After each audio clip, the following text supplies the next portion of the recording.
The court decided to sentence Mohammed Morsi al-Ayad and his son Mohammed Hossein al-Iran to death for the charges they have committed. The judge reaffirmed the ruling after consulting with the country's religious authority as required by Egyptian law in cases involving the death penalty.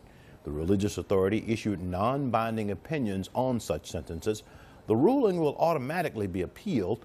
The judge also confirmed death sentences for 5 other leading members of Morsi's Muslim Brotherhood group. On May the 16th, Morsi and more than 100 others were sentenced to death for plotting jailbreaks and attacking police during the unrest that overthrew former President Hosni Mubarak 4 years ago.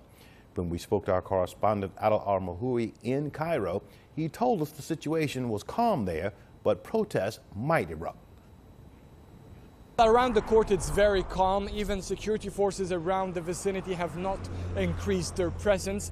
There have been several calls since yesterday night by several organizations all supporting the Muslim Brotherhood. They have been calling their protesters to rally in the street in fury to object to the court sentences, regardless to what the sentence are. But now that there have been a death penalty there's a death penalty for the former president, a life sentence, and death penalties for the rest of the Muslim Brotherhood leaders, there might be some reactions, maybe limited protesters at night. We still can't predict how big such protests could be. But what we've known from experience is that after the last time the spiritual guide of the Muslim Brotherhood, Muhammad Badia, when he was sentenced to death, the next week that followed, we've seen a significant increase in bomb attacks across the country.